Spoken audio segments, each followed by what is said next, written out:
Don Luskin, who's your pro-stock market candidate? I mean this in all seriousness, Larry. Ron Paul.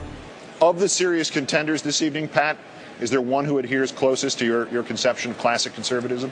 I think the closest, candidly, is probably Ron Paul, who is a pro-life libertarian who does not vote for big spending, who opposed the Medicare expansion, who opposed No Child Left Behind, who opposed the war in Iraq.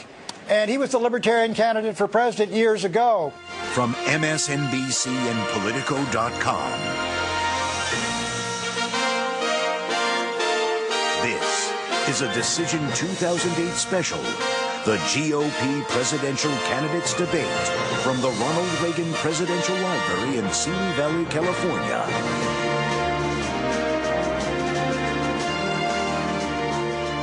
Congressman Paul, you voted against the war.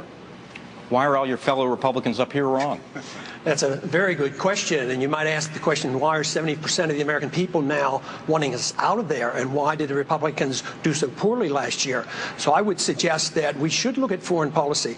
I'm suggesting very strongly that we should have a foreign policy of non-intervention, the traditional American foreign policy and the Republican foreign policy. Throughout the 20th century, the Republican Party benefited from a non-interventionist foreign policy. Think of how Eisenhower came in to stop the Korean War. Think of how Nixon was elected to stop the mess in Vietnam.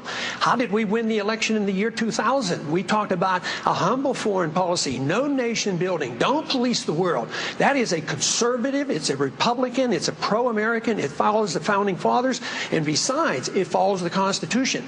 I tried very hard to solve this problem before we went to war by saying, declare war if you want to go to war, fight it and win it, but don't get into it for political reasons or to enforce UN resolutions or pretend the Iraqis were a national threat to us.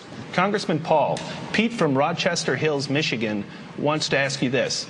If you were president, would you work to phase out the IRS? Immediately. That's what they call a softball. And you can only do that if you change our ideas about what the role of government ought to be. If you think the government has to take care of us from cradle to grave, and if you think our government should police the world and spend hundreds of billions of dollars on a foreign policy that we cannot manage, you can't get rid of the IRS. But if you want to lower taxes, and if you don't want the government to quit printing the money to come up with shortfall and cause all the inflation, you have to change policy. Dr. Paul, how do you reconcile this moral leadership kind of role of conservatism with the very libertarian strain of conservatism, the Barry Goldwater conservatism that you represent? How do you put together what he just said with what you believe in a unified national purpose? Well, you do it by an understanding what the goal of government ought to be. If the goal of government is to be the policeman of the world, you lose liberty.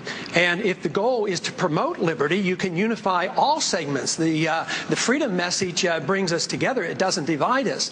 I believe that when we overdo our military aggressiveness, what it does, it actually weakens our national defense. I mean, we stood up to the Soviets. They had 40,000 nuclear weapons. Now we're fretting day in and day night about third world countries that have no army, navy, or air force, and we're getting ready to go to war. But the principle, the moral principle, is that of defending liberty and minimizing the scope of government. And I'm sorry, we have to go on. We have to go on.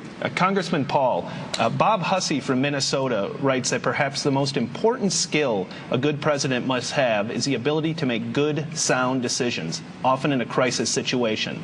Please cite an example when you had to make a decision in crisis. I wonder if he's referring to a political decision like running for office or something like that. I guess in medicine I made a lot of critical decisions. I mean, you're called upon all the time to make critical life-saving decisions. But I can't think of any one particular event where I made a critical decision that affected a lot of other people. But I think all our decisions we make in politics are critical. My major decision, political decision, which was a constitutional decision, was to urge for 5 years that this country not go to war in Iraq. We have Mrs. Reagan here. The camera will not focus on her, but I will tell you it will now focus on you.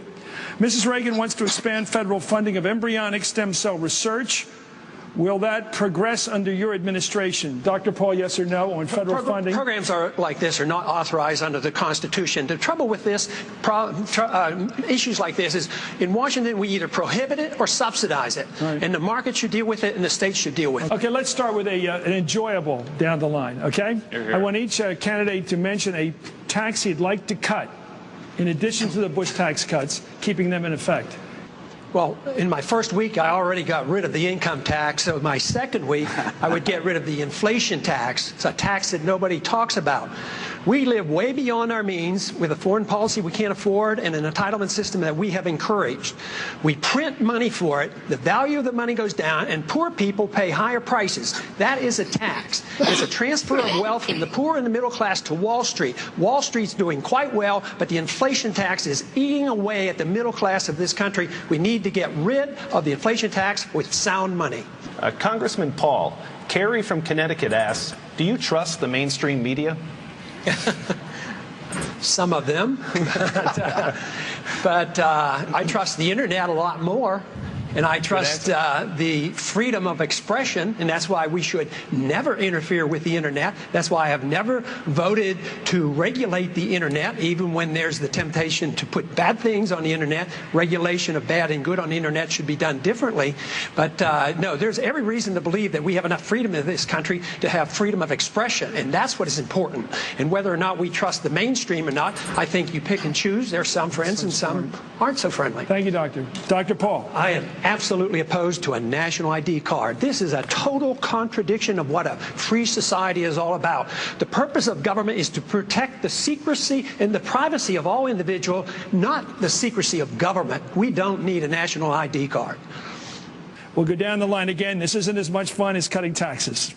Do you think Scooter Libby should be pardoned? Dr. Paul, do you want to pardon him? No, he doesn't need a pardon, but he doesn't need it because he was instrumental in the misinformation that led to Congress and the people to support a war that we didn't need to be in. Seriously, would it be good for America to have Bill Clinton back living in the White House? Dr. Paul. I am known for sticking to principle and not flip-flopping. I voted to impeach him, so hardly do I want him back in the White House. How will you be different in any way from President George W. Bush? I certainly would continue on my earlier theme that foreign policy needs to be changed. Mr. Republican Robert Taft, we have a statute of him in Washington. He advocated the same foreign policy that I advocate. I would work very hard to protect the privacy of American citizens, being very, very cautious about warrantless searches, and I would guarantee that I would never abuse habeas corpus. This is hardly the end of the 2008 presidential campaign, or even the beginning of the end, but it is, to quote Winston Churchill, at least the end of the beginning. I want to thank Don Harris, Jim Vanderhyde at Politico for being our partners tonight. Thanks also to the people of NBC News and MSNBC, and of course, thanks to the 10 Republican presidential candidates here tonight. From the Ronald Reagan Presidential Library, good night.